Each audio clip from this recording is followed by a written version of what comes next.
My mom looked straight at me and said, "Your promotion doesn't count." My dad followed with, "You just got lucky." I stayed quiet because arguing never worked with them, but the very next week, they walked into the office with my name on the glass wall. And the look on their faces, worth every second of their doubt. If you've ever been underestimated by the people who were supposed to believe in you the most, hit that subscribe button, like this video, drop a comment, and get ready for a story where revenge isn't loud, it's beautifully silent. Let's begin. My name is Lena, and for most of my life, my parents believed in one thing: I would never be enough. Not smart enough, not strong enough, not ambitious enough, just not enough. You'd think they would be proud when I finally got promoted. But no, because pride was a language they never learned. Growing up, my parents had to modes, criticize and compare. Anything I achieved was always, "But your cousin did better. Why did it take you this long?" So when I graduated with honors and landed a solid job at a tech company, they said, "Don't get too comfortable." They probably needed to fill a quota. Every success felt like a crime scene. They showed up only to point out what went wrong. After 3 years of working my soul into that job, late nights, missed vacations,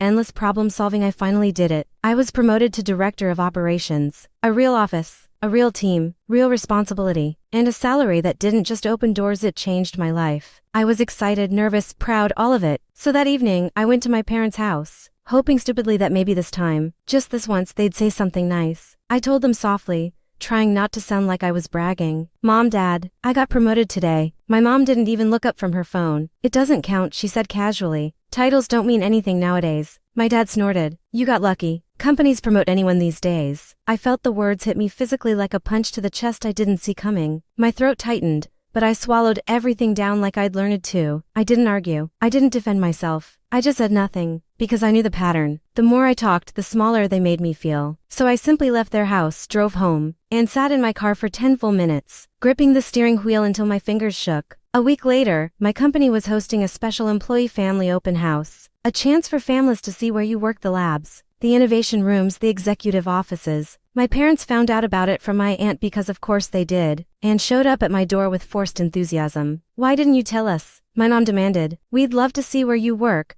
my dad said, clearly rehearsing the line. I wanted to say, "You don't get to show up now," but I stayed calm. "Sure," I said. "If you want to come, come." Inside, I was smiling because I knew this day would be the moment they'd finally see what I had built, and I wouldn't have to say a single word. The day of the event, the building lobby was buzzing with families, kids running around, employees giving tour. My parents walked in with the energy of people expecting to be impressed, but only enough to criticize later. My father whispered, "Look smaller than I expected." Typical. An assistant approached me with a warm smile. "Director, your guests are here." My dad's eyebrow twitched. My mom blinked like she didn't hear correctly. "Director," she repeated, but the real show hadn't even started. I led them through the hallway, past rows of offices, until we reached the glass-walled executive corridor. Their footsteps echoed behind me, and then we stopped, right in front of my office. The frosted glass had my name written in sharp, elegant letters: Lena Hawkins, Director of Operations. My mom froze. My dad's jaw tightened. They stared at my name like it was a word they'd never learned how to pronounce. An assistant knocked lightly. "Director Lena,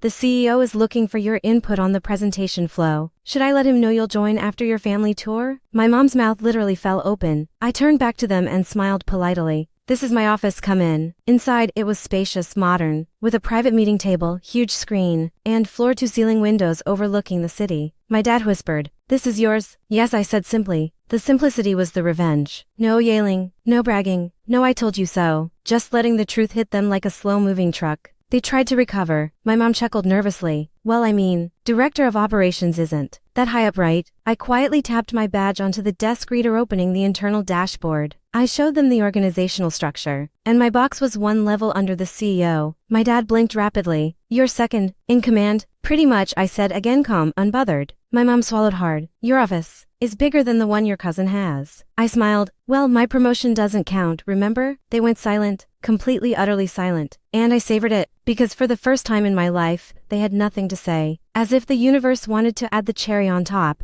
the CEO himself walked by. He saw me, grinned, and stepped inside. "There she is, the woman who basically runs this building." My dad's eyes widened. The CEO continued, "You should be incredibly proud of your daughter. She's the backbone of our operations." My mother's lips pressed into a thin, embarrassed line. And then, he shook my hand, and handed me the final version of the keynote slides, the ones only senior leadership received. You could see the pride on his face, and the disbelief on theirs. As we walked back to the lobby, my mom finally broke. "Lena, why didn't you tell us it was this big?" I shrugged lightly. Whenever I tell you something good, you find a way to make it small. My dad exhaled shakily. We didn't mean to. Yes, I interrupted softly. You did. They had no comeback, no defense, no excuses, just guilt, deep, heavy, overdue guilt. And that was my revenge. Not shouting, not proving them wrong aggressively, not trying to earn their approval, just letting them walk into my world and realize how tiny their opinions had always been. They once said my promotion didn't count, but it counted enough to put my name on the glass wall and my authority right under the CEO. Sometimes the sweetest revenge is letting your success speak in a room where people once tried to silence you. My parents walked out of that building slower than they walked in, quieter, smaller, and I walked taller than I ever had, because I finally understood something life-changing. Their inability to see my worth did nothing to erase it. And the moment they stepped into my office, they had to face the truth. I didn't get lucky. I got capable. I got strong. I got successful. I got here because I earned it. And they could never take that away. Sometimes the loudest critics are the people closest to us. But their disbelief isn't your destiny. It's their limitation. Prove them wrong by succeeding. Not for them, but for yourself. If you've ever been underestimated or dismissed, hit that like button. Drop a comment about a moment when someone finally realized your worth.